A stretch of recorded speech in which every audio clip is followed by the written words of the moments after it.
పూర్వం ఉజ్జయిని అనే రాజ్యానికి రాజు విక్రమార్కుడు, అతని మహామంత్రి బట్టి. ఉజ్జయిని రాజ్యానికి సమీపంలో ఒక దట్టమైన అరణ్యం ఉండేది. అందులో పాడుబడ్డ మహాకాళి ఆలయం ఉండేది.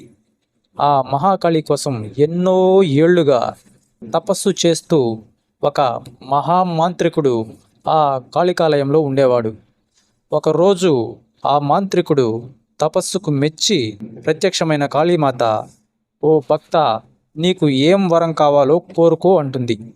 చాలా సంతోషంతో, భక్తితో ఆమెను స్తుతించి, "ఓ కాళీమాత, నేను ఈ లోకానికే ఏకైక చక్రవర్తి అవ్వాలి. ఈ లోకంలో రాజులందరూ నాకు సామంతులు అవ్వాలి. ప్రజలందరూ నాకు దాసోహం అవ్వాలి. బేతాళుడు నా అధీనంలో ఉంటూ నేను చెప్పినవన్నీ చేస్తూ ఉండాలి. అంతేగాక నేను తలుచుకున్నప్పుడల్లా నీవు కూడా ప్రత్యక్షమయ్యి నేను కోరిన కోరికలు తీరుస్తూ ఉండాలి" అని అనేక వరాలు కోరుకుంటాడు. అప్పుడు కాళీమాత ఇలా అంటుంది, "ఓ భక్త, నీవు కోరినవి సామాన్యమైన కోరికలు కావు. ఈ వరాలన్నీ నేను నీకు ప్రసాదించాలి అంటే నీవు ఒక మహాయాగం చేసి 100 మంది రాకుమారులను నాకు బలివ్వాలి. తర్వాత వారి తలలను హోమగుండంలో వేసి దహింపజేయాలి" అని అంటుంది. కానీ 100వ రాజు మాత్రం చాలా గొప్పవాడై ఉండాలి. ఆఖరి రాజు చాలా గొప్పవాడైతేనే బేతాళుడిని తీసుకురాగలడు. తీసుకువచ్చిన తర్వాత అతనిని నాకు బలి ఇస్తే బేతాళుడు నీకు వశం అవుతాడు. ఇదంతా నీకు చేయడం వీలు కాకపోతే ఒక గొప్ప సన్యాసి అయిన తపస్విని నాకు బలి ఇవ్వు అని అంటుంది. ఇలా చేస్తే నీ కోరికలు అన్నీ నీకు సిద్ధిస్తాయి అని చెప్పి మాయమైపోతుంది. దాంతో ఆ మాంత్రికుడు చాలా బాగా ఆలోచించి ఒక నిర్ణయానికి వస్తాడు. 100 మంది రాజులను ఒకేసారి తీసుకురావడం అసాధ్యం కనుక ఒక్కొక్కరిని మాయం చేసి తీసుకువచ్చి బలి ఇవ్వాలి అని నిర్ణయించుకుంటాడు. నిర్ణయించుకుని ఆ కాళీమాత ఆలయం ముందు ఒక పెద్ద హోమగుండం త్రవ్విస్తాడు. తర్వాత రాజులను కలవడం మొదలుపెట్టి వారికి తీయని మాటలు చెప్పి కాళికాలయానికి రప్పించి వారితో కాళీమాతను మ్రొక్కే సమయంలో అదును చూసి వారి తలలను ఖండించేసేవాడు. అలా 99 మంది రాజులను చంపేశాడు. హోమగుండంలో వేసి తలలను భస్మం చేసేశాడు. చివరగా బలి ఇవ్వాల్సిన రాజు ధైర్యంలోనూ తెలివిలోనూ చాలా గొప్పవాడై ఉండాలి కనుక అతను బాగా ఆలోచించి అటువంటి వాడు ఈ లోకంలో విక్రమార్కుడు తప్ప ఇంకెవరూ లేరు అని నిర్ణయించుకుని ఉజ్జయిని రాజ్యానికి వచ్చి మహారాజుని కలుసుకోవాలని తన మహిమలతో లోపల రత్నాలు గింజలుగా కలిగిన దానిమ్మ పండును కానుకగా తీసుకుని రాజమందిరంలోకి వెళతాడు ఆ మాంత్రికుడు. మారు వేషంలో మహారాజా మందిరంలోకి వెళ్ళిన మాంత్రికుడిని చూసి విక్రమార్క మహారాజు, "మునివర్యులకు నమస్కారములు" అని అనగా, అందుకు బదులుగా మాంత్రికుడు, "మీకు సకల శుభాలు కలగాలని ఆ దేవిని ప్రార్థిస్తున్నాను" అని అంటాడు. అలా అని చెప్పి దానిమ్మ పండును విక్రమార్క మహారాజు చేతికి అందజేస్తాడు. మహారాజు ఆ దానిమ్మ పండును ఒలిచి చూడగా అందులో వజ్రాలు ఉండడంతో మహారాజు ఆశ్చర్యంగా మునివైపు చూస్తూ అడగగా అందుకు ఆ మాంత్రికుడు, "అది మా దేవి ప్రసాదము మహారాజా" అని చెప్పి, "ఒక సహాయం కోరి వచ్చాను, మాట ఇస్తే తెలియజేసుకుంటాను" అని అంటాడు. దాంతో ఏంటో చెప్పమంటాడు మహారాజు. అప్పుడు ఆ మహామాంత్రికుడు ఇలా చెబుతాడు, "ఓ మహారాజా, నేను ఈ నగరానికి సమీప దూరంలో ఉన్న అరణ్యంలో గల కాళికాలయంలో కాళీమాతను సేవిస్తూ జీవిస్తున్నాను. నేను ఒక మహాయజ్ఞాన్ని తలపెట్టాను.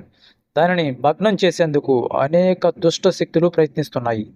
మీరు నాకు అండగా వచ్చి యజ్ఞం పూర్తి చేయించి దేవి కృపకు పాత్రుడు కావాల్సిందిగా కోరుతున్నాను" అని చెబుతాడు.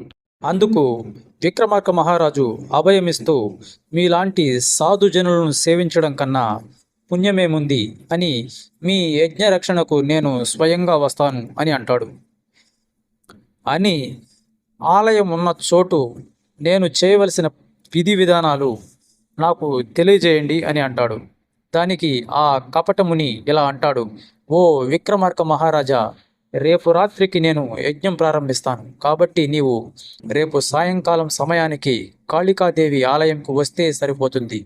ఇక నీవు చేయవలసిన విధి విధానాలు అనే అనేవి నీవు వచ్చిన తర్వాత నేను వివరిస్తాను అని కాళికాదేవి ఆలయానికి ఎలా చేరుకోవాలో తెలియజేసి అక్కడి నుండి వెళ్ళిపోతాడు. తర్వాత రోజు విక్రమార్క మహారాజు ఒంటరిగా గుర్రం మీద ప్రయాణించి ఆ కపటి మాంత్రికుడు చెప్పిన ఆలయం వద్దకు చేరుకుంటాడు.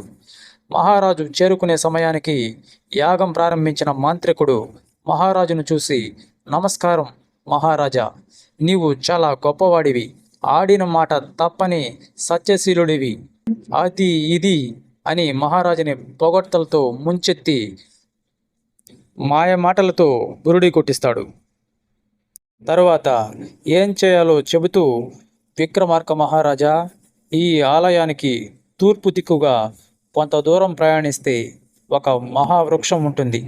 ఆ చెట్టుకి తలక్రిందులుగా బేతాళుడు వేలాడుతూ ఉంటాడు. నీవు అతన్ని ఈ చోటుకు తీసుకురావాల్సి ఉంటుంది. నీ వంటి మహావీరుడికి సత్పురుషుడికి మాత్రమే బేతాళుడిని లొంగ తీసుకునే శక్తి ఉంటుంది. వెళ్ళి త్వరగా తీసుకురా అంటాడు మాంత్రికుడు. మాంత్రికుడు చెప్పిన ఆనవాలు ప్రకారం చూసుకుంటూ అక్కడి నుంచి బయలుదేరిన విక్రమార్కుడు ఆ మర్రి వృక్షాన్ని చేరుకుంటాడు. ఆ మహావృక్షానికి వేలాడుతున్న బేతాళుడిని చూస్తాడు. అప్పుడే ఆ మాంత్రికుడు చెప్పిన మాటలు గుర్తుకొస్తాయి. నీవు బేతాళుడిని తీసుకుని ఇక్కడికి చేరే వరకు మౌనంగా ఉండాలి. నోరు తెరిచి మాట్లాడావా అతను తిరిగి మళ్ళీ చెట్టుపైకి వెళ్ళిపోతాడు అని చెప్పి బేతాళుడిని తప్పక తీసుకురావాల్సిందిగా కోరుతాడు. అప్పటి వరకు మౌనంగా ఉన్నటువంటి బేతాళుడు మహారాజు వీపుపై నుంచి మాట్లాడడం మొదలు పెడతాడు. ఓ విక్రమార్క మహారాజా, నేను అంత సులభంగా అందరితో వచ్చేవాడును కాను. నీవు సత్పురుషుడివి, వీరాది వీరుడువు కాబట్టి నేను నిన్ను కొన్ని ప్రశ్నలు అడుగుతాను. వాటికి సమాధానాలు తెలిసి కూడా చెప్పకపోతే నీ తల 1000 ముక్కలవుతుంది. అలాగని నోరు తెరిచి చెప్పావా, నేను మళ్ళీ నా స్థానానికి వెళ్ళిపోతాను అంటాడు బేతాళుడు. ఇది నీ బుద్ధి, వినయం, సహనానికి పరీక్ష అంటూ అనేక ప్రశ్నలు అడుగుతాడు. వాటికి విక్రమార్క మహారాజు కూడా సరి అయిన సమాధానాలు చెబుతాడు. చెప్పిన వెంటనే మళ్ళీ చెట్టుపైకి బేతాళుడు చేరుకోవడం. ఇలా జరిగిన తర్వాత ఏం జరిగింది అనేది రాబోయే వీడియోస్లో తెలుసుకుందాం. బేతాళుడు అడిగిన చిక్కు ప్రశ్నలకు విక్రమార్క మహారాజు యొక్క తెలివైన సమాధానాలు వచ్చే వీడియోస్లో చెబుతాను. ఫ్రెండ్స్, వీడియో నచ్చితే లైక్ చేసి షేర్ చేయండి. అలాగే ఛానల్ని సబ్స్క్రైబ్ కూడా చేసుకోండి.